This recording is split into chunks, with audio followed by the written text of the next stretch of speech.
जय श्री कृष्ण दोस्तों, श्री मात्रे नमः। हर हर महादेव। चलिए शिव संहिता के अद्भुत ज्ञान को अंगीकार करते हैं। महादेव एक ब्रह्म होने की चर्चा करते हुए आगे बताते हैं कि जैसे मनुष्य स्वप्न में अनेक प्रकार की कल्पनाएं करता है, बहुत कुछ देखता है, परंतु जागने पर वो उसे कुछ भी नहीं दिखता क्योंकि वो एक भ्रम होता है। इसी तरह ये संसार जैसा है, अगर हम अपनी आत्म जागृति करते हैं तो हमें ये वैसा बिल्कुल भी नहीं दिखता, ये बिल्कुल भी भिन्न दिखता है क्योंकि जागृत अवस्था में पूरे ब्रह्मांड में सिवाय शुद्ध ब्रह्म के और कुछ रहता ही नहीं।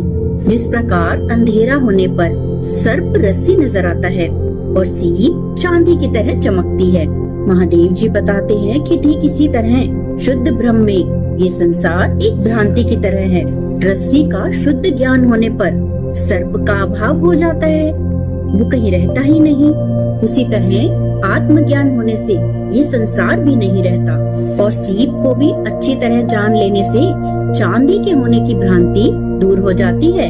वैसे ही आत्मज्ञान हो जाने से जगत की भ्रांति दूर हो जाती है, जैसे सर्प की और चांदी की भ्रांति दूर हो जाती है, क्योंकि ये जगत एक भ्रांति है और ये तभी तक है जब हम अपने शुद्ध तत्व को नहीं जानते।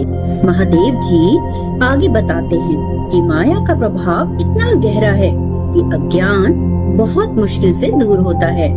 जिस प्रकार एक महारोग हो जाने पर वो दूर करने के लिए अथक प्रयास करना पड़ता है, यानी रोग जितना पुराना और गहरा होता है उसको ठीक होने में भी उतना ही अधिक समय लगता है। और कोई भी रोग बिना औषधि के ठीक नहीं होता, हर रोग के लिए औषधि की आवश्यकता पड़ती ही है।